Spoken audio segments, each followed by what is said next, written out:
fellow Unaa members, friends of Unaa, and overall, the Ugandans in the diaspora, I greet you all.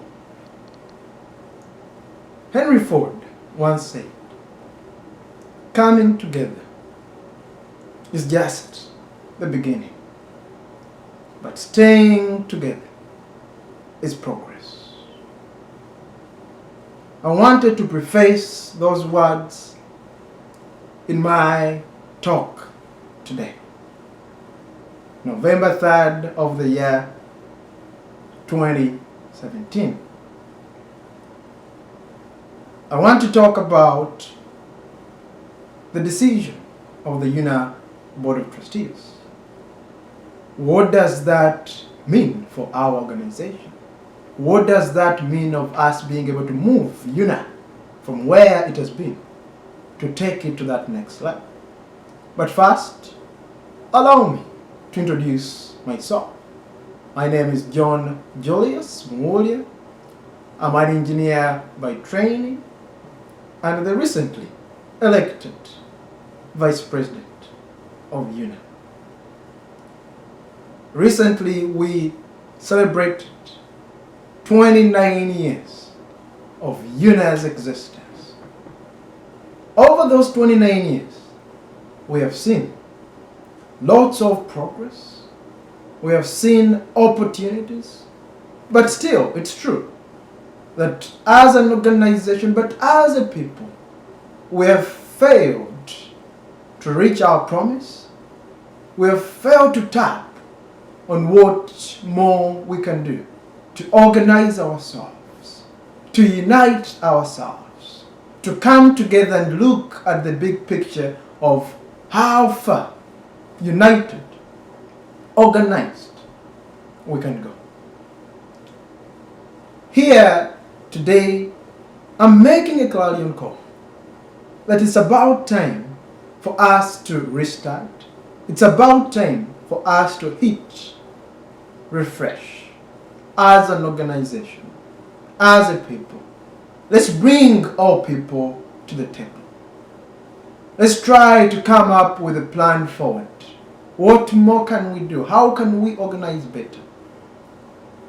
Usually they say that when there's chaos, when there's trouble, that's when people show up.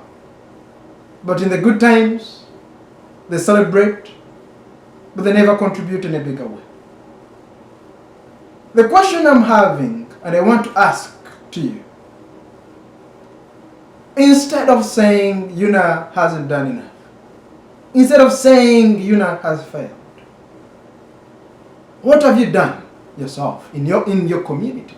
What have you done to support us? I started earlier on that coming together is the beginning.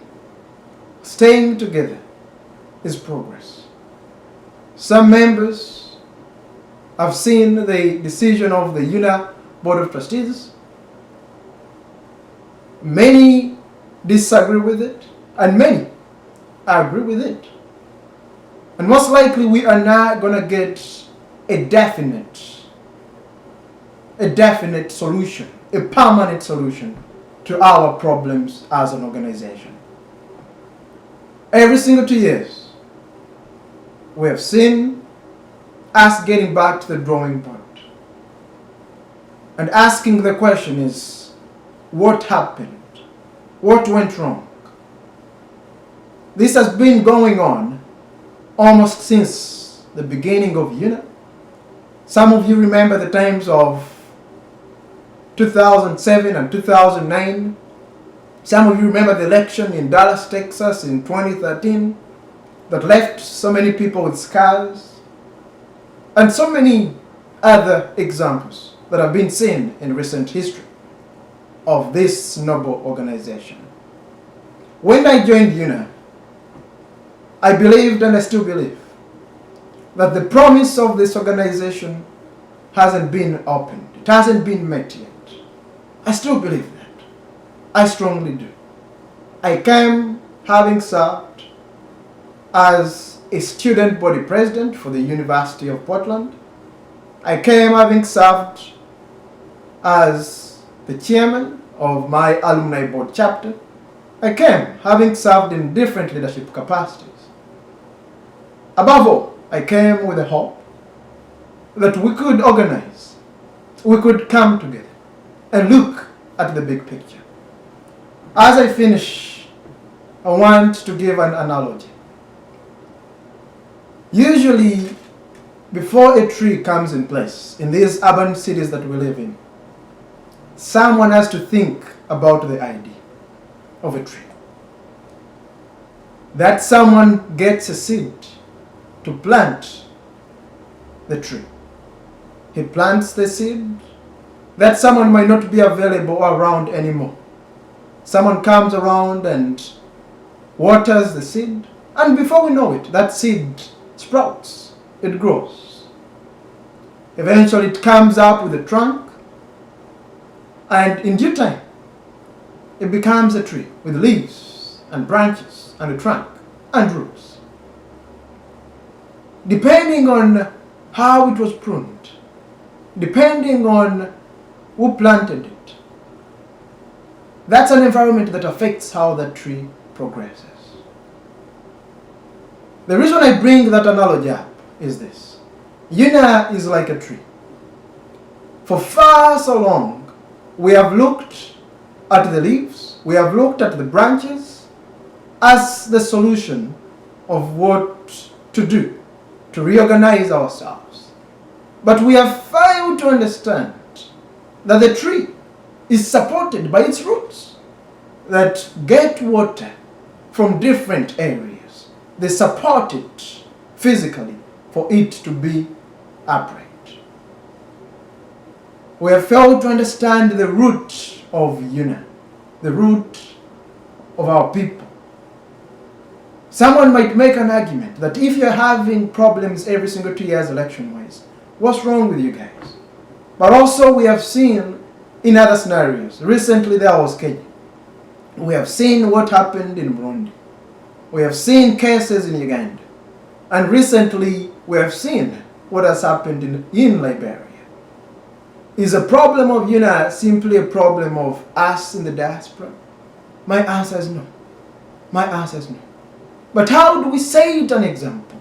How do we move beyond where we have been in the last 29 years? How do we move beyond where we've been? How do we hit a refresh? How do we hit a refresh? As we think about the conversation that has started, more than anything else, we have to restart. We have to hit refresh. And within my mandate, and within my powers, I'm going to work with all leaders in Unaa to make sure that this opportunity is now mastered. To make sure that we are hitting a refresh button for us to move forward, for us to be focused, and for us to look at the big picture. We have to do it for ourselves, we have to do it for our children, and we have to do it for the next generation. If we fail to do so, history will judge us wrong. History will judge us wrong. They say that history repeats itself. But instead, it's people trying not to understand what the history is. That history is repeated. So, fellow Unaa members, fellow friends of Unaa, and Ugandans overall in the diaspora, how do we hit refresh? How do we have a bigger conversation that moves us forward? Elections are not the solution to our problems, and they will never be. However much we can sugarcoat it, it will never be. If we fail to understand that our growth, our opportunity at getting ahead and being at the dinner table of conversation will just be a myth. I thank you again for this opportunity. I thank you for the time you have taken. And above all, united we stand, divided we fall. Unaa will stay for this year. Unaa will stay for many years to come. And I invite you all to join in this conversation and to join in hitting a refresh to move Unaa forward. Thank you. May God bless you.